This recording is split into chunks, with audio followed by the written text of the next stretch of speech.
for making it this far. We're going to do a little recap of how the convention went, my pros and cons of it, and then we'll talk about some tips that I'll have for you because there's a lot of lessons that I learned being it was my first convention. So, first thing I want to say is that conventions are hard, like so mentally like just draining. I swear I was on autopilot for like 3 days, just like going. And it's hard because the conventions are from like, mine was from like 8:30 was restocking to like 9 or 7 at night. And it was a long time to be away from home or just like, stuck at a booth somewhere. So mentally being prepared for that would have been a little nicer for me to have like just at least thought about before the convention happened. And I'm very happy that I brought snacks. A lot of people said to bring like fresh fruit and like healthier snacks, and I'm very happy that I did that. So I had a bunch of berries and Cliff Bars and hummus, and it was really nice to be able to like sustain my energy and not like succumb to just going and getting the crappy $12 pizza that's at the convention center. So that was great. Also, bring your own coffee in. Bring like a big thermos of coffee if you're a coffee drinker. They'll let you bring in basically whatever you want. So bring your fill of snacks and drinks. I do think that I had a very good experience. I met some really cool artists, a bunch of artists that have been doing this for a very long time. And there was one artist in particular, I won't say her name, but I learned after she bought something from my booth who she was, and that was cool. It was like the highlight of my weekend that another artist that's like, achieved some fame and like rights for like big comic books and stuff bought some of my artwork and thought that was cool. So as like a moment for me being like a little baby artist, it was nice and like comforting and like reassuring that like, okay, cool, I'm doing something that is good, that like, oh, what's the word for it? Like the imposter syndrome, when you think like, oh, I'm terrible, blah, blah, blah, that kind of stuff. It took that voice out of my head and put some wind in my sails, and I'm like, heck yeah, I'm doing good. Let's keep this going. Definitely like a high feeling for the weekend. So that was really cool. And then the opposite feeling of that is that the expectations that this convention set and like the stats and the facts and stuff that they had put in all of the literature for the event was not correct. It was very slow.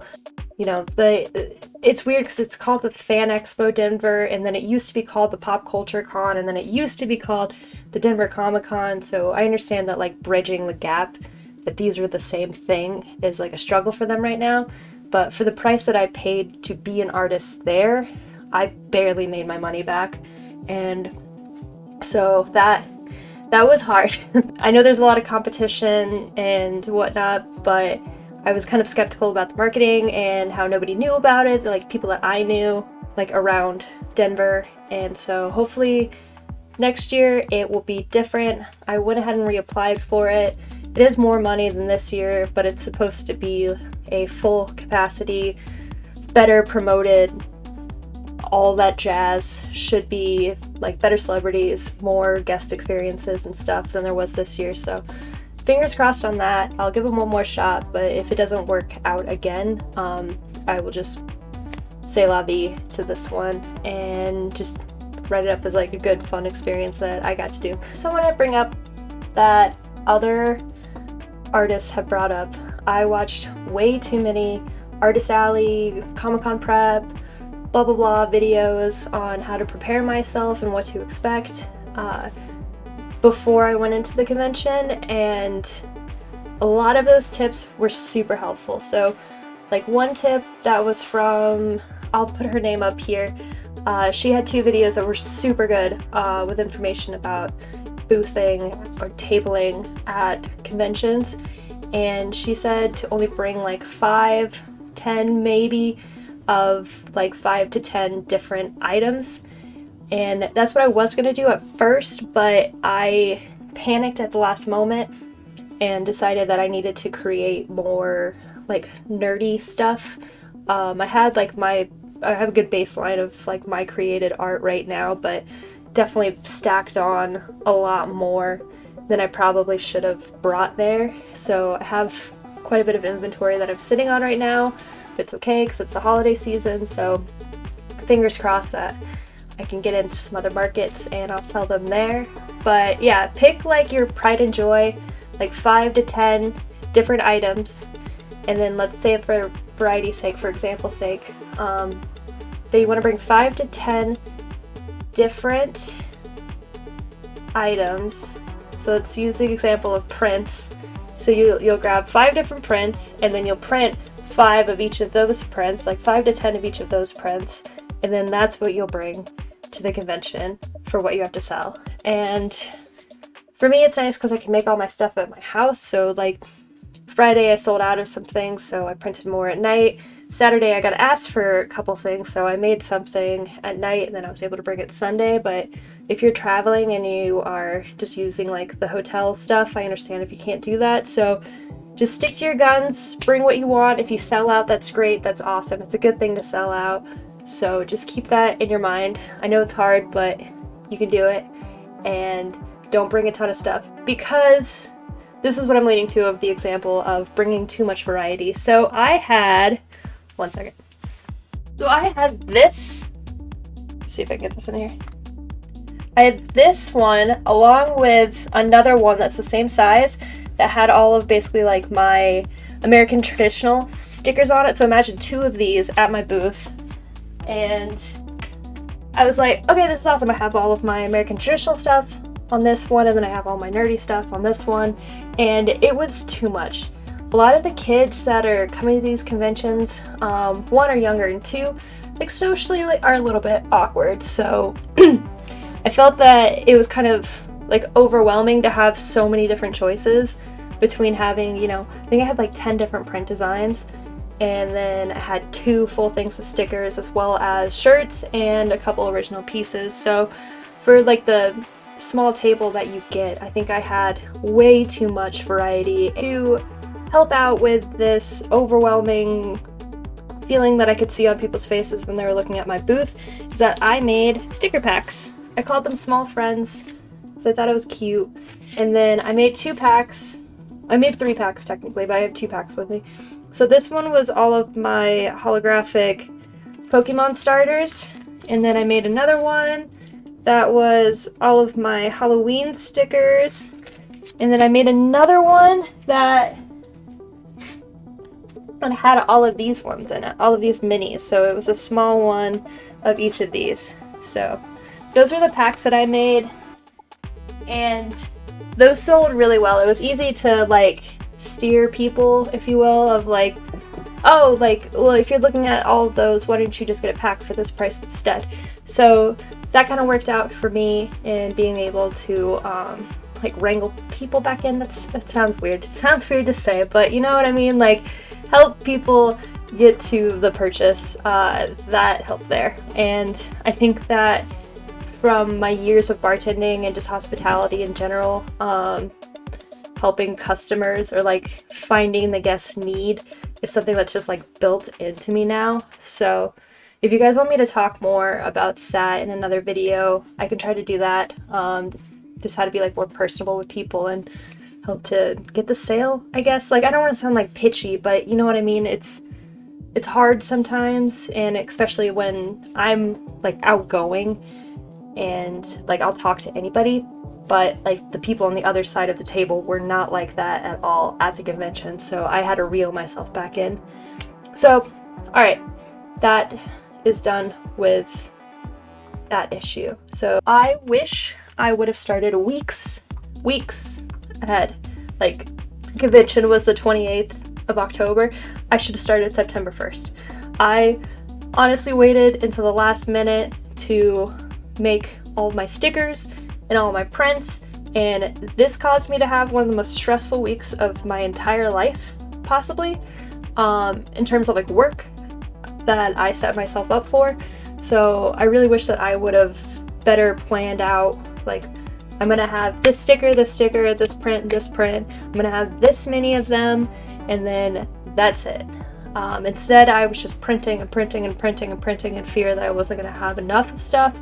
when in reality I should have made a plan first and then stuck to it. So that's another tip for you. If you are going to make your stuff, or if you're going to order your stuff, make sure you get it well in advance so you have it, so you don't stress about it. It's already there, it's done with, and then whenever the convention comes, you can just pack it all up, go and have a good time, and not worry about everything like I did.